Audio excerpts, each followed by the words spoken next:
Assalamualaikum warahmatullahi wabarakatuh. Kami dari kelompok 5 akan mempresentasikan materi mengenai kalimat. Sebelumnya izinkan kami untuk memperkenalkan diri kami terlebih dahulu. Saya Nuraini Diah Maulina. Saya Rizky Amanda Putri. Saya Priyatun Nisa. Saya Putri Fiorentina. Pengertian kalimat. Menurut Keraf, kalimat merupakan suatu bentuk bahasa yang mencoba menyusun dan menuangkan gagasan-gagasan seseorang secara terbuka untuk dikomunikasikan kepada orang lain. Sedangkan menurut Spinoza, kalimat adalah bagian ujaran atau tertulis yang mempunyai struktur minimal subjek dan predikat, dan intonasi finalnya menunjukkan bagian ujaran atau tulisan itu sudah lengkap dengan maknanya, bernada berita, tanya, ataupun perintah. Unsur kalimat. Unsur kalimat merupakan fungsi sintaksis yang biasa disebut dengan jabatan kata atau peran kata. Unsur kalimat itu ada 5. Yang pertama ada subjek, predikat, objek, pelengkap, dan keterangan. Pada kalimat bahasa Indonesia, kalimat tersebut dapat dikatakan baku bila mana terdapat sekurang-kurangnya terdiri dari 2 unsur, yaitu ada subjek dan juga predikat. Lainnya seperti objek, pelengkap, keterangan boleh ada ataupun tidak ada pada suatu kalimat tersebut. Unsur yang pertama yaitu subjek. Subjek merupakan bagian kalimat yang menunjuk pelaku, tindakan, keadaan, masalah, ataupun segala sesuatu yang menjadi pokok suatu pembicaraan dan dapat diterangkan oleh predikatnya. Contoh, ibuku sebagai subjek, ibuku suka menjahit. Syahira melangkahkan kaki, Syahira subjek. Kursi dosen bagus, kursi dosennya subjek. Yang memakai kebaya, dosen saya. Subjeknya yang memakai kebaya. Unsur kedua ada predikat. Predikat merupakan bagian kalimat yang berfungsi memberitahu atau menerangkan tindakan atau melakukan perbuatan subjek dalam sebuah kalimat. Tidak hanya menerangkan tindakan ataupun keadaan subjek, predikat juga berfungsi untuk menyatakan sifat atau keadaan subjek, termasuk juga untuk menyatakan jumlah sesuatu yang dimiliki oleh subjek. Seperti yang sudah dijelaskan di atas itu, satuan bentuk yang dapat mengisi predikat tidak hanya berupa kata, tapi dapat juga berupa frasa. Seperti contoh di bawah ini, yang pertama ada kuda berlari, predikatnya berlari. Perempuan cantik sekali predikatnya. Jakarta dalam keadaan kondusif, predikatnya dalam keadaan kondusif. Rini murid baru, predikatnya murid baru. Rumah Pak Gubernur 3, predikatnya 3. Unsur ketiga ada objek. Objek merupakan bagian kalimat yang menjadi sasaran tindakan subjek dan melengkapi fungsi dari predikatnya. Karena sebagai pelengkap predikat, maka biasanya objek selalu di belakang predikat. Sama halnya dengan subjek, biasanya objek ini diisi oleh nomina ataupun frasa nomina dan juga klausa. Dalam kalimat pasif, objek dapat berfungsi sebagai subjek. Perhatikan kalimat berikut. Dosen itu membaca buku bahasa Indonesia. Buku bahasa Indonesia itu menjadi objek dan dijadikan kalimat pasif menjadi buku bahasa Indonesia dibaca oleh dosen itu. Buku bahasa Indonesia itu menjadi subjeknya. Terus contoh kedua ada KPK menangkap para koruptor. Koruptor itu objeknya, terus dijadikan kalimat pasif, koruptor ditangkap oleh KPK, koruptor sebagai subjeknya. Contoh ketiga, Presiden mengunjungi para korban bencana banjir. Korban bencana banjir itu sebagai objek, dijadikan kalimat pasif, para korban bencana banjir dikunjungi oleh Presiden. Para korban bencana banjirnya menjadi subjek.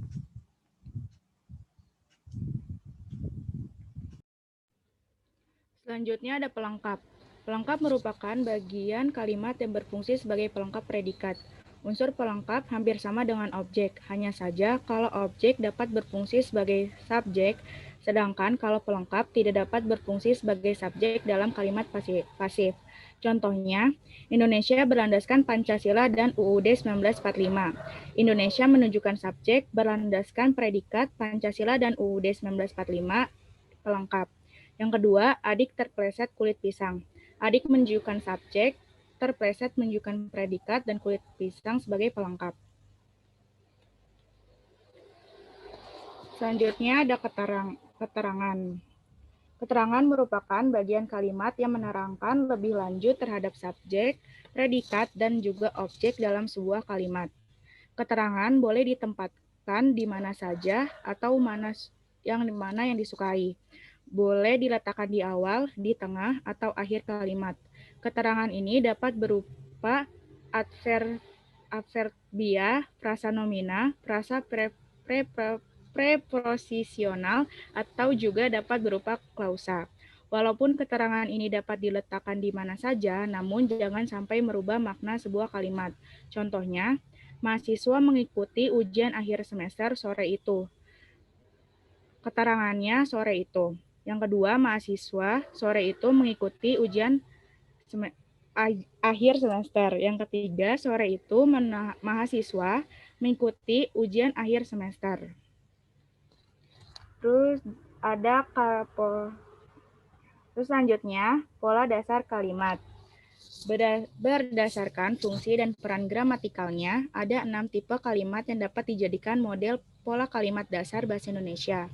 Keenam tipe kalimat tersebut menurut Vinoza antara lain, yang pertama kalimat dasar tipe SP, yang kedua kalimat dasar tipe SPO, yang ketiga kalimat dasar tipe SPPL, yang keempat kalimat dasar tipe SPCAT, yang kelima kalimat dasar tipe SPO, yang terakhir kalimat dasar tipe SPO-CAT. Yang pertama ada kalimat dasar tipe SP. Kalimat dasar ini predikatnya biasanya diisi oleh verba transitif atau frasa verba, akan tetapi ada pula pengisi predikat berupa nomina, adjektiva, frasa nomina, dan frasa adjektiva. Seperti terlihat pada contoh berikut. Yang pertama, Nurul tertawa. Nurul menunjukkan sebagai subjek, tertawa menjadi predikat. Yang kedua, Nurul mahasiswa bahasa Indonesia tertawa bahagia. Nurul mahasiswa bahasa Indonesia menunjukkan subjek, tertawa bahagia menunjukkan predikat. Yang terakhir, pada para korban banjir itu menunjukkan subjek, lantar menunjukkan predikat. Yang kedua, ada kalimat dasar tipe SPO. Biasanya pada kalimat dasar ini, predikatnya diisi oleh bentuk verba transitif yang memerlukan dua unsur pendamping, yaitu unsur subjek dan unsur objek. Untuk melengkapinya, jika salah satu unsur itu tidak ada, maka kalimat tersebut menjadi tidak efektif. Contohnya, PSSI mengalahkan tuan rumah Malaysia. PSSI menunjukkan subjek, mengalahkan menunjukkan objek. Yang kedua, KPK menangkap para koruptor. KPK menunjukkan subjek, menangkap menunjukkan predikat, para koruptor menunjukkan objek. Yang ketiga, Indonesia telah mengikuti aturan PBB. Indonesia menunjukkan subjek, telah mengikuti menunjukkan predikat, dan aturan PBB menunjukkan objek. Kalimat dasar tipe SPPL. Tipe kalimat ini seperti tipe kalimat SPO, hanya saja dua unsur pendamping yang melengkapi predikat adalah subjek dan pelengkap. Perhatikan di bawah ini. 1. Banyak orang yang ingin menjadi anggota DPR. Banyak orang sebagai subjek, menjadi sebagai predikat, anggota DPR sebagai pelengkap.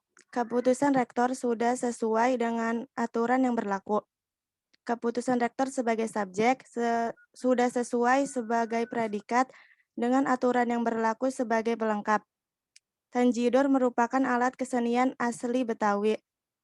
Tanjidor sebagai subjek merupakan sebagai predikat, alat kesenian asli Betawi sebagai pelengkap.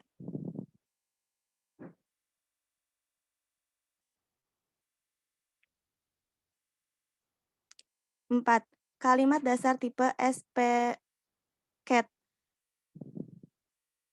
Sama halnya dengan kalimat dasar tipe SPPL, predikat dalam kalimat dasar tipe ini memerlukan dua pendamping untuk melengkapinya. Dua pendamping itu adalah subjek dan keterangan. Perhatikan kalimat berikut. 1. Bencana itu terjadi 5 tahun yang lalu. Bencana sebagai subjek terjadi sebagai predikat 5 tahun yang lalu sebagai keterangan. Wanita lulus 2. Wanita itu lulus dengan nilai yang memuaskan. Wanita itu sebagai subjek, lulus sebagai predikat dengan nilai yang memuaskan sebagai keterangan. 3. Syarif adalah dosen bahasa Indonesia. Syarif sebagai subjek, dosen sebagai predikat, dan bahasa Indonesia sebagai keterangan.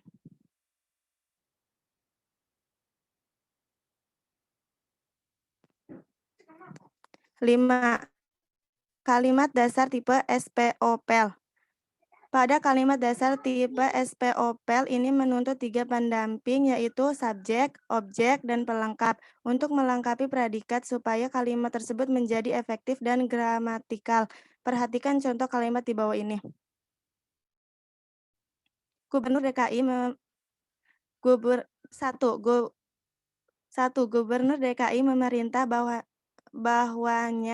bawahannya untuk bekerja lebih cepat. Gubernur DKI sebagai subjek, pemerintah sebagai predikat, bawahannya sebagai objek, untuk bekerja lebih cepat sebagai pelengkap. Tuti membelikan adiknya buku baru. Tuti sebagai subjek, membelikan sebagai pelengkap, adiknya sebagai objek, buku baru sebagai pelengkap. 3. Polisi menangkap pelaku pencurian mobil. Polisi sebagai subjek, menangkap sebagai predikat, pelaku sebagai objek, pencurian sebagai pelengkap.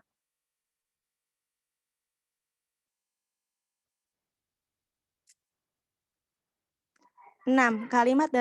Kalimat dasar tipe SPOCAT sama dengan kalimat dasar tipe SPOPEL. Kalimat dasar tipe SPOCAT membutuhkan pendamping keterangan setelah objek. Perhatikan contoh berikut.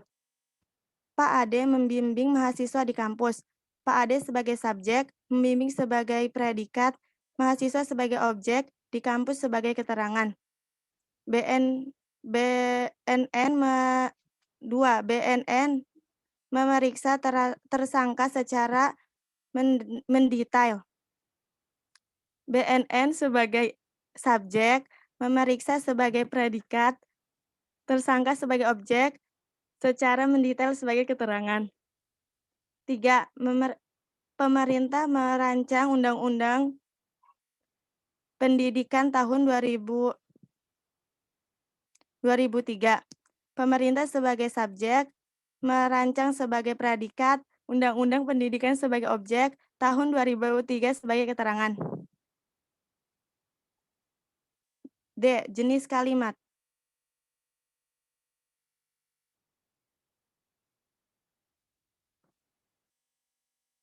Pada struktur kalimat dapat dibagi menjadi 2, yaitu kalimat tunggal dan kalimat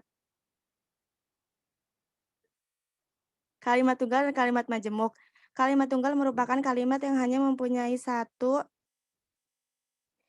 gagasan utuh terdiri atas satu subjek dan satu predikat. Biasanya kalimat tunggal ini berbentuk klausa tunggal, unsur subjek, lengkap, dan keterangan tidak diharuskan ada dalam kalimat tunggal. Namun, jika predikat berbentuk verba transitif, maka unsur objek diperlukan untuk melengkapi unsur predikat. Contoh, Bayu pergi, hanya unsur subjek dan predikat. Ayah pergi bekerja, terdapat unsur subjek, predikat, dan objek.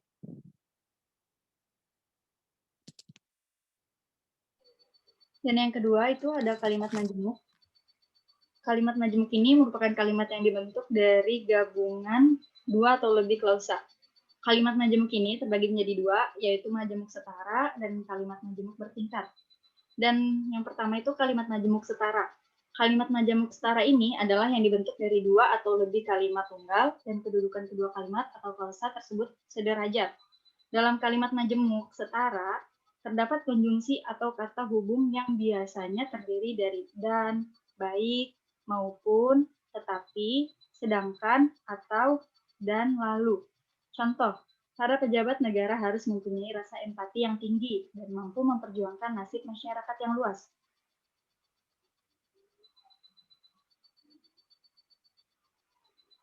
Dan yang kedua, kalimat majemuk bertingkat. Kalimat majemuk bertingkat ini juga terdiri dari gabungan beberapa klausa tunggal. Hanya saja dalam kalimat majemuk bertingkat, kedua klausa itu tidak sama rata atau tidak setara derajatnya. Karena klausa yang kedua merupakan perluasan dari klausa yang pertama. Contohnya itu, Ibu sangat memahami keadaanku sebagaimana ia memahami adikku.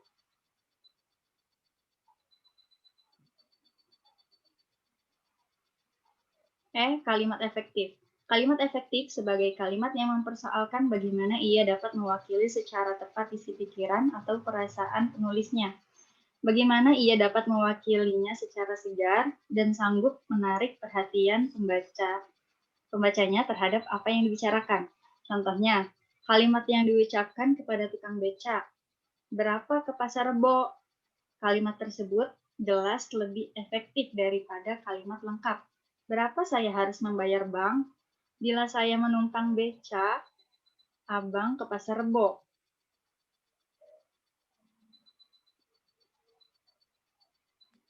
Syarat-syarat kalimat efektif. Yang pertama ada kesatuan gagasan. Kesatuan gagasan ini, setiap kalimat yang baik harus jelas memperlihatkan kesatuan gagasannya. Yang kedua, koherensi yang baik dan tepat. Yang dimaksud dengan koherensi atau kepaduan yang baik dan kompak adalah hubungan timbal balik yang baik dan jelas antara unsur-unsur, kata atau kelompok kata yang membentuk kalimat itu. Yang ketiga, penekanan. Penekanan ini dalam bahasa lisan kita dapat mempergunakan intonasi, gerak-gerik, dan sebagainya untuk memberi tekanan pada sebuah kata, sedangkan dalam bahasa tertulis hal tersebut tidak mungkin dilakukan. Yang keempat, variasi. Variasi merupakan suatu upaya yang bertolak belakang dengan repetisi. Dan yang kelima, paralelisme. Paralelisme menempatkan gagasan-gagasan yang sama penting dan sama fungsinya ke dalam suatu struktur atau konstruksi gramatikal yang sama. Yang keenam, penalaran atau logika. Penalaran atau logika ini yang dimaksud dengan jalan pikiran adalah suatu proses berpikir yang berusaha untuk menghubungkan fakta-fakta menuju pada suatu kesimpulan yang masuk akal.